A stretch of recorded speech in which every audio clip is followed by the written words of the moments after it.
It was past midnight when the palace went quiet. The long corridors of Kensington Palace were still. The night staff had settled into their routines. The guards stood at their posts, motionless, the way they always did. Everything looked normal, but nothing about that night was going to stay normal. Prince William had been working late. He often did. Papers spread across his desk. A cold cup of tea sitting at the corner. His mind was somewhere between a charity briefing and a speech he had to prepare for the following morning. He was tired, the kind of tired that sits deep in your bones.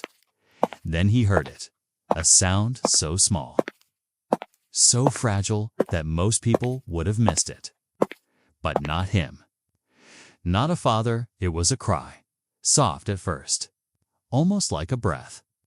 Then it came again, a little louder, high-pitched, uncertain, the kind of sound that does not ask for attention. It reaches out for it. William pushed back his chair and stood up. He knew that cry. He had memorized it the way you memorize a song that means everything to you. It was Princess Charlotte. He moved quickly through the hallway, his footsteps nearly silent on the thick carpet. The palace was large, too large some nights, and the walk to the children's wing felt longer than usual. The lights were dimmed. Shadows stretched along the walls. A clock somewhere ticked steadily. Indifferent to everything. He pushed open the door to her room. Charlotte was sitting up in her bed, knees pulled to her chest, her dark hair messy from sleep. Her cheeks were wet. Her eyes wide and searching found him. The moment he stepped inside, she did not say anything. She did not have to. William crossed the room in 3 steps and sat beside her. He wrapped his arm around her small shoulders. She leaned into him immediately, the way children do when they trust someone completely. "Hey," he whispered. "I'm here." She was shaking, not from cold.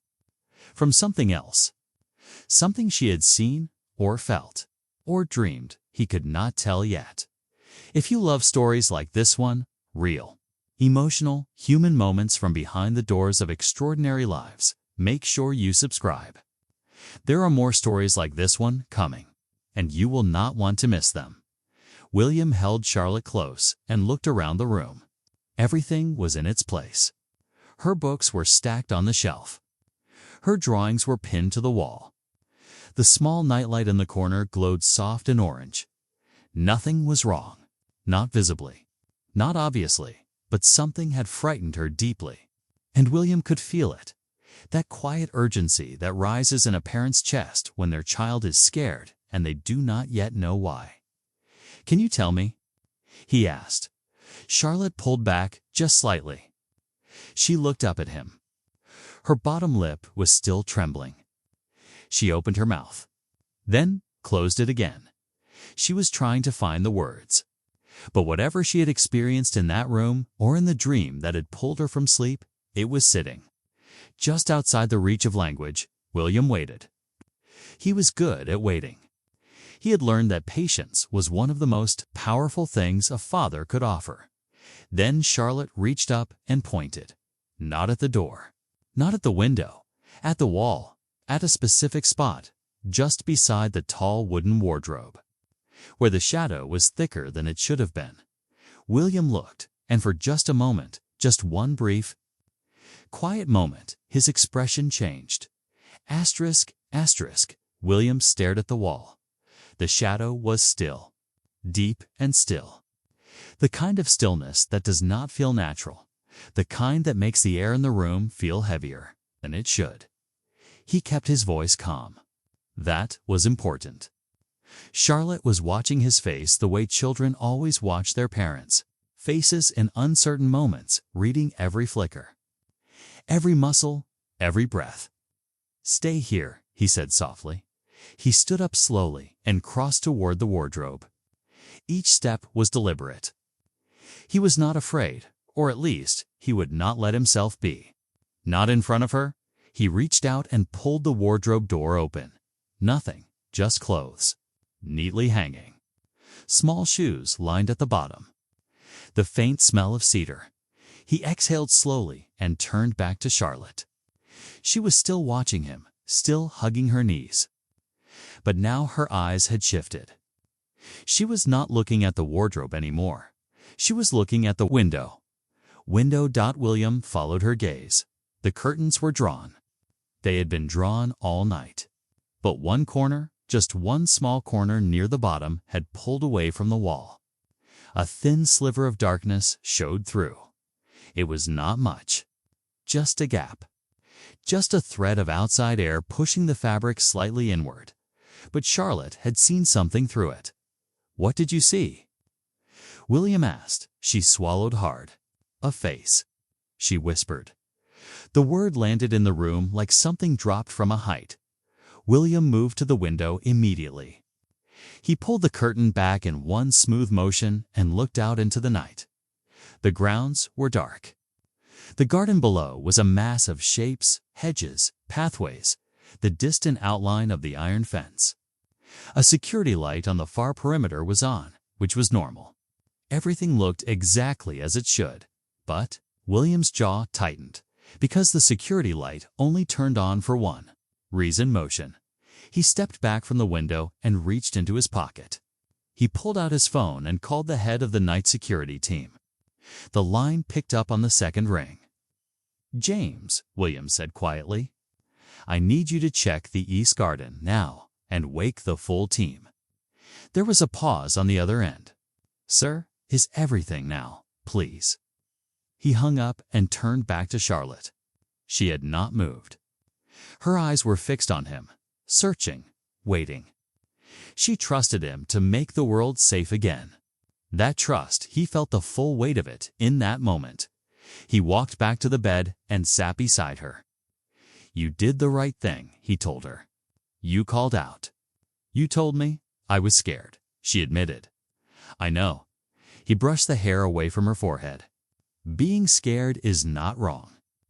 It's what you do when you're scared that matters. And you called for help. That was brave." Charlotte looked at him quietly for a moment. Then she said something that made William go very still. She was there too. He leaned in slightly. "Who was?" Charlotte hesitated. Her small fingers twisted the edge of her blanket. "The lady," she said. "The one who was watching the face. She was standing in the garden. And she looked up. And she saw me too. Two people. Someone in the garden and someone watching that person." William stood up slowly. His mind was already moving fast, fitting pieces together. This was not a nightmare. This was not a shadow playing tricks. Something had happened. Outside that window tonight, and the security team was only just beginning to look. Asterisk, asterisk, the security team moved fast.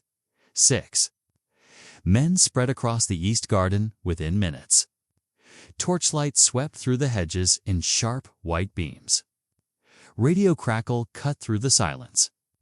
The palace, so still just moments before, was quietly, efficiently waking up. William stood just inside the main corridor, close enough to Charlotte's room to hear her if she called again, but far enough to speak freely with James, the head of night security, who had come upstairs personally. James was a tall man, steady-eyed, with the kind of face that did not change much regardless of what he was told. Tonight, though, William could see the tension in his shoulders. "We found footprints," James said, "just outside the east perimeter. 2 sets, one on the outside of the fence, one on the inside." William was quiet for a moment. "Someone got in." "It looks that way, sir.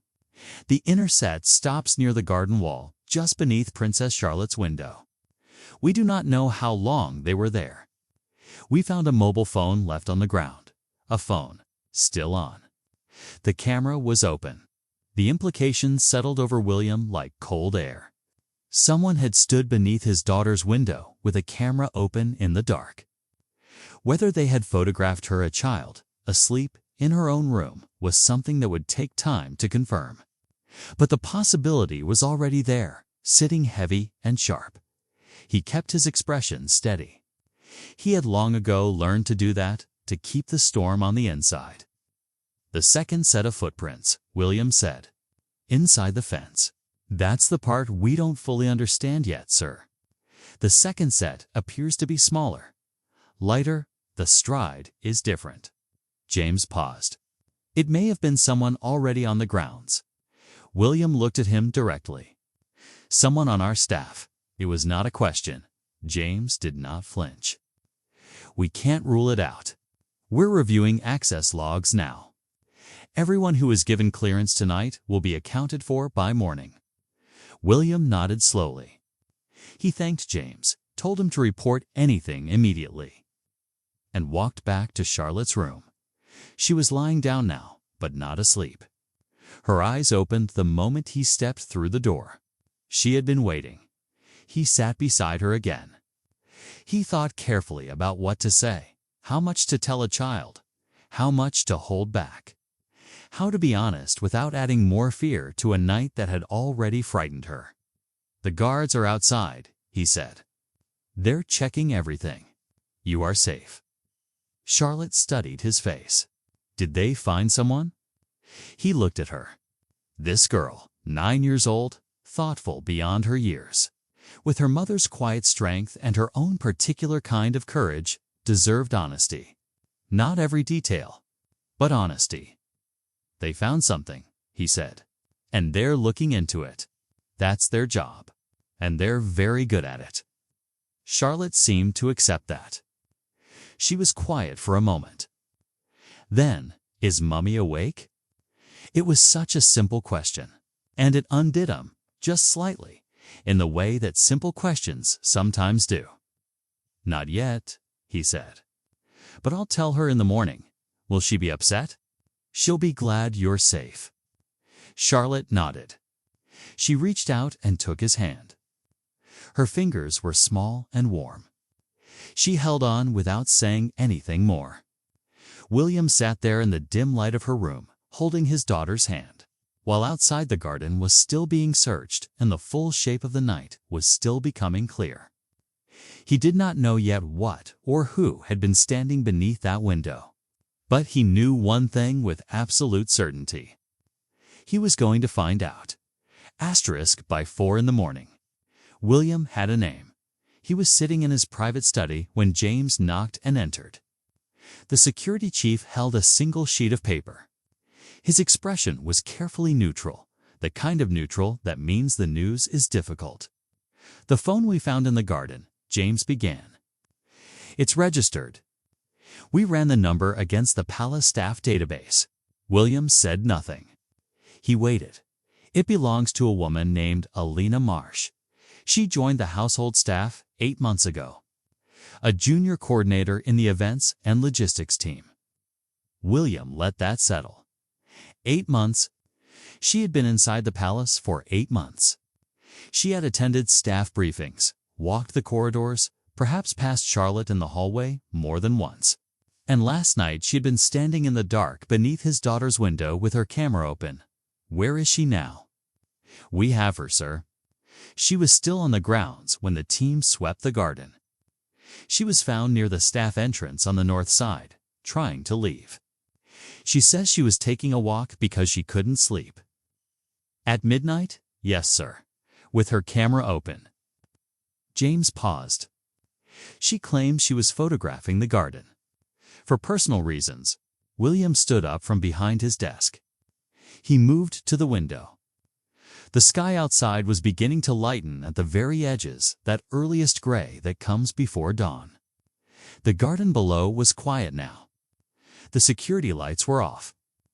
Everything looked peaceful, but he had learned long ago that peace on the surface meant very little.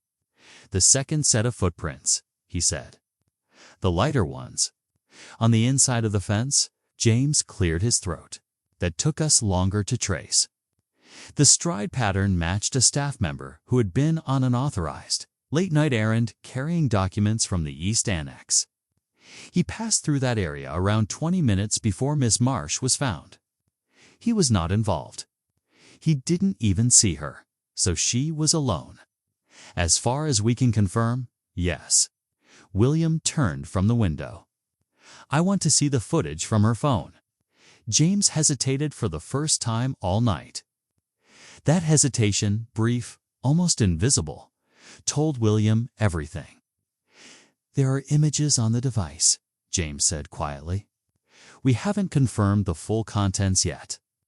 But the timestamps indicate photos were taken between 11:40 and midnight, while the lights in Princess Charlotte's room were still on." The room was very still. William did not raise his voice. He did not have to. His stillness had a weight of its own, a quality that people who knew him well described as the calm before something important. "I want a full report on how she was vetted," he said. "Every check, every reference. And I want to know who else she has spoken to, inside or outside the palace in the past 2 months. Yes, sir? And James?" William's voice was even. "Nothing about this leaves this building until I say so. Not a word. Not to anyone." James nodded once and left. William stood alone in his study. The first birds had started outside, small sounds scattered. Beginning to fill the silence, he thought about Charlotte. He thought about the way she had pointed at that shadow. The way she had said, simply and clearly, "A face." She had seen something real. She had trusted her instinct. She had called out, and now, 8 floors below, somewhere in the staff area of the palace, a woman was sitting in a room answering questions, and William still did not know the full truth of why she had been there. That was the part that kept him standing at the window long after the birds had stopped sounding. Knew someone had brought Alina Marsh into that palace, and that someone had either made a serious mistake or something far worse. Alina Marsh was 26 years old. She had grown up in a quiet town in the north of England.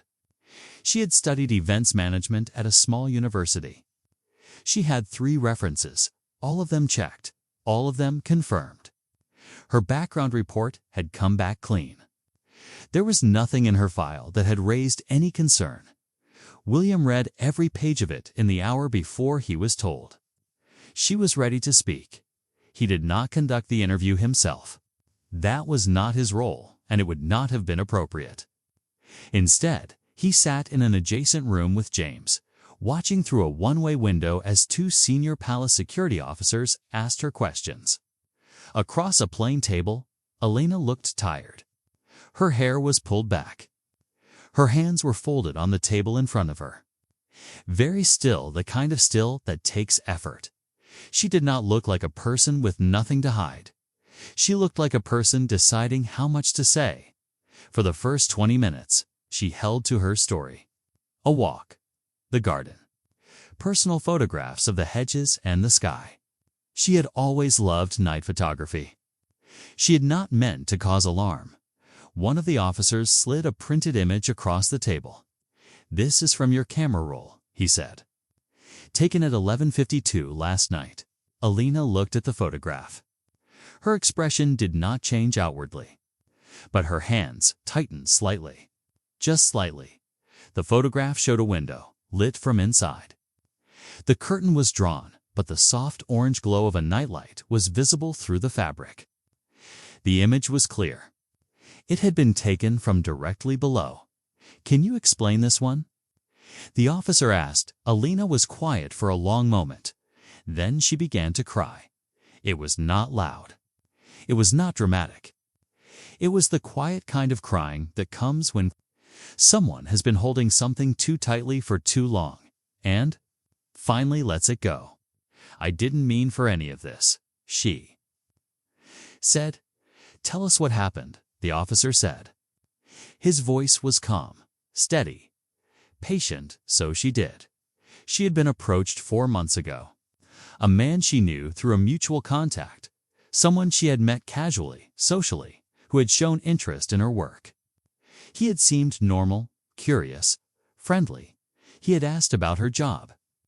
She had been proud of it, happy to talk. Then, slowly, the questions had changed. He had started asking about speech routines, schedules, layouts, Which areas of the palace were used at which times? Where the children spent their afternoons? She had not answered directly. She had not thought she was doing anything wrong.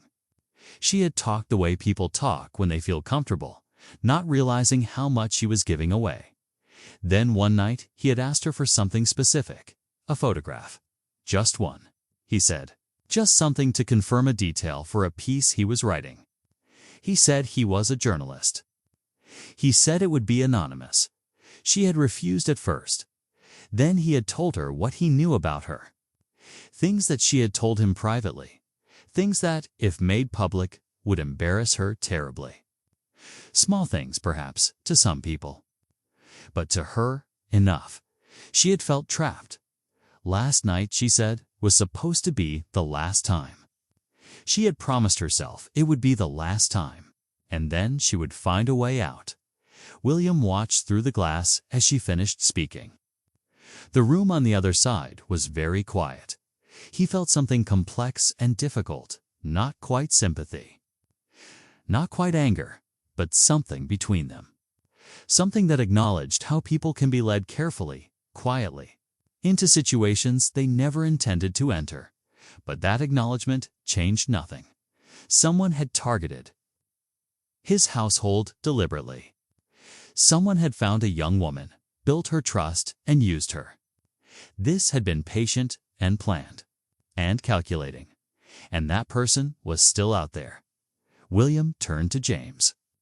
"Find the man she described," he said, and for the first time since midnight, his voice was not quiet. The sun rose fully over Kensington Palace just after 7. The garden was golden and still. The birds were loud now, unhurried, filling the morning with sound. From the outside, nothing looked different. The gates were in their usual position. The guards stood in their usual places. The palace held its face perfectly inside. Everything had changed. Princess Catherine was the first to hear it. William told her over breakfast, just the two of them. In the small private dining room off the main corridor, with the door closed and the children still asleep. He told her everything. The cry, the shadow, Charlotte's words, the garden Alina, the man who had approached her. Catherine listened without interrupting. She had always been like that, a listener first. She held her cup of tea in both hands and let him speak. And when he finished, she was quiet for a moment. Then she said, "Is Charlotte all right?" Not what happens now. Not, how serious is this? Not, what do we do? Is Charlotte all right?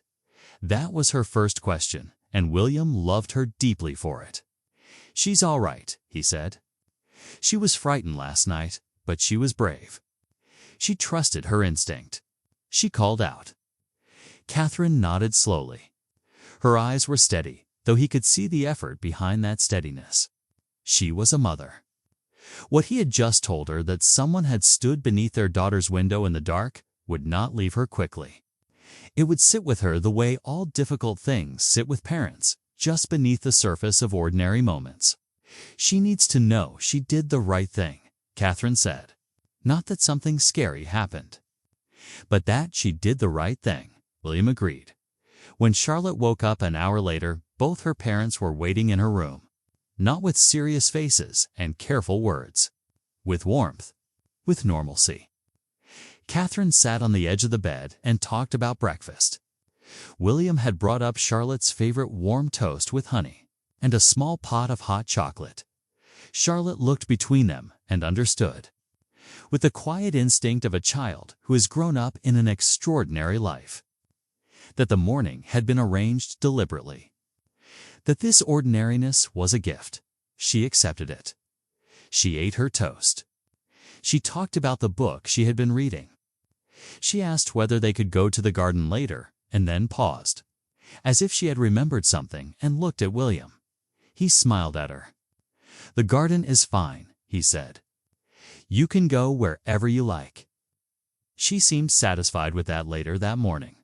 William received a brief update from James. The man Alina had described, the one who had approached her, turned her confidence into a tool, used her fear against her had been identified through phone records she had provided. He had connections to a media outlet operating outside of any ethical or legal press framework. Authorities were involved. The matter was now in other hands. Alina Marsh had been escorted from the palace. There would be consequences. There would be a long process. But William had spoken privately to James, and he had said something that surprised the older man. "She was used," William said. "Make sure whoever handles her case understands that. She was not the architect of this." James had nodded and said nothing more. That evening, William stood at the window of his study again. The same window, the same garden below, but the light was different now, warm and fading. The sky going deep blue at the edges. He thought about what a single cry in. The dark had set in motion, a child calling out from her bed because she was frightened. A father who heard it and came. That was all it had. Taken, there were people in the world who looked at a life like his and saw only the formality, the titles, the suits, the ceremonies, the distance. But distance was not what had crossed that corridor at midnight. Distance was not what had sat on the edge of a small bed and said, "I'm here." William turned away from the window. Down the hall, he could hear the children's voices, bright, ordinary, alive. Charlotte laughing at something George had said. Louis running down the carpet in socked feet. He stood still for a moment and simply listened, and then he walked toward the sound.